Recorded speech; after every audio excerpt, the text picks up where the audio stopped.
No vídeo de hoje eu quero conversar com vocês a respeito do próximo Evolution, o segundo PLI totalmente feminino da história da WWE. Só que nesse vídeo, ao contrário de outros vários que eu faço em vésperas de PLI, onde eu faço as minhas previsões sobre quais lutas vão ser boas, sobre quem que vai ganhar, eu gostaria de criticar a forma irresponsável que a WWE tratou o Evolution. Antes de mais nada, pessoal, por favor, deixa o like caso vocês tiverem gostado, deixa aqui nos comentários porque eu quero a opinião de vocês, tá? Eu quero conversar com vocês a respeito disso porque eu, perdão, mas desde que eu me entendo por gente, eu apoio bastante o wrestling feminino. Isso porque quem é fã de pro wrestling aqui do Brasil sofre um pouco com a ausência de colegas para comentar a respeito. Então, eu quando tinha o meu PlayStation 2, chamava as minhas duas primas para jogar os jogos comigo e apresentava para elas as divas, né, para elas jogarem e tal. Então, eu acabei me interessando também pelas lutas femininas. E isso fez com que, obviamente, quando eu fosse pegando um pouco mais de maturidade, né, nesse mundo do pro wrestling, eu percebesse que a WWE dava muito pouco espaço para essas lutadoras. Para vocês terem uma ideia, hoje é muito comum que nós tenhamos pelo menos 2 combates em PLIs de mulheres na WWE. Mas antes não, antes geralmente a gente tinha apenas um combate, o combate válido pelo título das divas.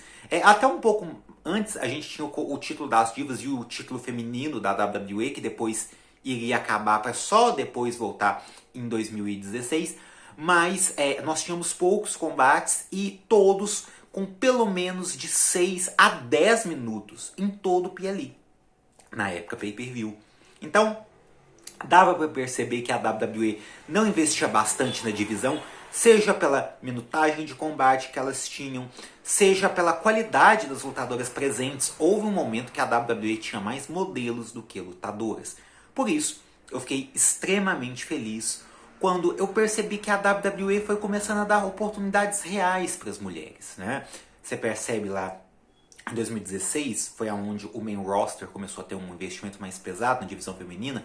Eles abandonaram o termo divas e colocaram o termo women's, né? Agora nós temos o título feminino. Separaram as brands, tivemos as campeãs do Raw, as campeãs do SmackDown. A WWE em 2017 criou o Money in the Bank Ladder Match feminino, criou o Royal Rumble Match feminino, o Elimination Chamber Match feminino.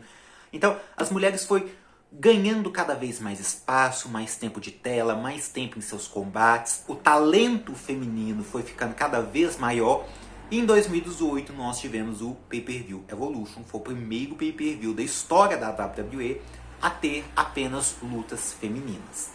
Apesar de ser algo muito interessante, as intenções da WWE não eram lá das melhores. Até porque em 2018 a WWE começou a sediar seus eventos na Arábia Saudita. O primeiro pay-per-view até então tinha sido o Greatest Royal Rumble. E depois, inclusive perto do Evolution daquele ano, nós teríamos o segundo, que seria o Crown Jewel. E a WWE foi bastante criticada porque as mulheres não podiam competir na Arábia Saudita. Então a WWE, que estava lutando tanto para promover uma tal revolução feminina, estava fazendo negociações com um país que privava as mulheres de lutar. E entre outras coisas que todo mundo obviamente já sabe. E aí a WWE cria esse Pay-Per-View Evolution. E fica tão evidente que foi superficial que em quase que todos os segmentos de todos os superstars durante os shows da WWE, você tinha alguém comentando sobre o Evolution. Às vezes tinha um lutador conversando com outro lutador sobre algum assunto aleatório e eles tinham que começar a falar do Evolution, de o quanto aquilo era extremamente importante. Então, as intenções da WWE já não eram boas lá da época, né? Porém, boas ou más intenções, o pay-per-view aconteceu, não foi um sucesso financeiro, porém foi um sucesso de crítica. Foi um pay-per-view muito bom, ele está disponível no canal do YouTube da WWE, o canal secundário da WWE, mas também tem na Netflix, se você quiser assistir sem comerciais, né? Esse tipo de coisa, dependendo do seu plano, você pode assistir na Netflix. Eu mesmo reassisti, tivemos lutas nostálgicas, né? A Alicia Fox se uniu a Mickie James para elas enfrentarem a tag da Trish Stratus e da Lita. Nós tivemos a final do Mae Young Classic da Io Shirai, na época era Shirai contra a Toni Storm, que hoje em dia está na All Elite Wrestling. Nós tivemos o título do NXT sendo defendido entre a campeã na época Kairi Sane contra a Shayna Baszler. O main event entre Nikki Bella e Ronda Rousey, por mais que muita gente questione a Nikki Bella estar naquela situação, foi um combate que entreteve, foi bem produzido. E claro, a gente não pode esquecer do lendário Last Woman Standing Match entre a campeã feminina do SmackDown da época, Becky Lynch, contra Charlotte Flair, que eu inclusive reassisti, como eu disse, e achei ainda melhor do que da primeira vez que eu assisti. Então foi um evento que teve um sucesso de crítica muito grande. Muitos fãs esperavam que esse evento voltasse a acontecer. Não aconteceu no ano seguinte, e nem no outro, e nem no outro. E muitos, inclusive eu, gostaria que o evento voltasse a acontecer. Muitos podem argumentar que um evento apenas de mulheres não é uma grande conquista assim, já que felizmente hoje em dia as mulheres já têm seu lugar num Elimination Chamber Match, num Royal Rumble Match, num Money in the Bank Ladder Match, já foi inclusive main events de WrestleMania. Eu concordo, tá? Eu concordo que um PLE só de mulheres não é uma grande conquista comparada às outras conquistas.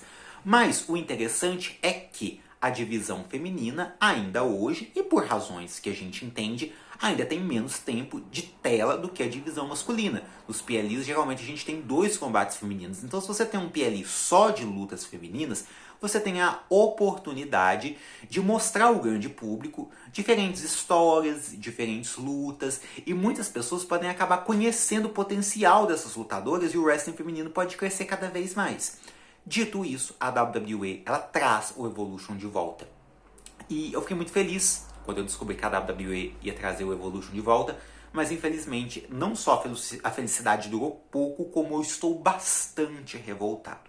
A WWE, lá em 2018, trouxe o Evolution para tentar barrar críticas que já havia sofrendo, certo? Dessa vez, foi uma jogada do Nick Khan que eu sinceramente não entendi, uma jogada de tentar prejudicar o All-In da All Elite Wrestling, num movimento totalmente desnecessário, que causa uma impressão muito negativa dos responsáveis da WWE por estarem tentando prejudicar uma outra empresa só porque sim, dando aquela impressão de bullies. E além do mais, nessa tentativa da WWE de barrar o All-In, nesse final de semana nós vamos ter o All-In, nós vamos ter um Saturday Night's Main Event e no outro dia nós vamos ter um Evolution, certo? Tudo faz parte de uma estratégia da WWE. Apenas o Evolution vai ser prejudicado no final das contas. O Saturday Night's Main Event, que vai ser o lugar onde o Goldberg vai fazer seu último combate, foi muito bem em questão de venda de ingressos. O All-In está indo muito bem e quem está sofrendo é o Evolution.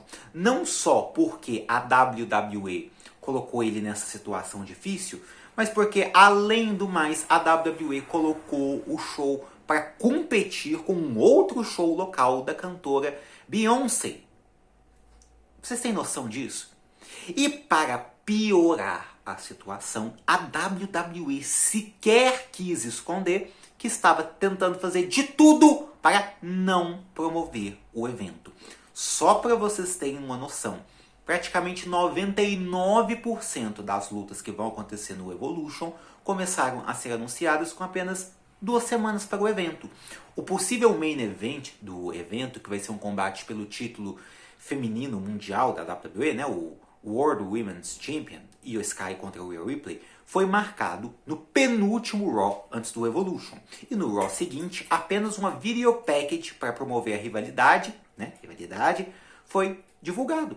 Então, praticamente não teve rivalidade.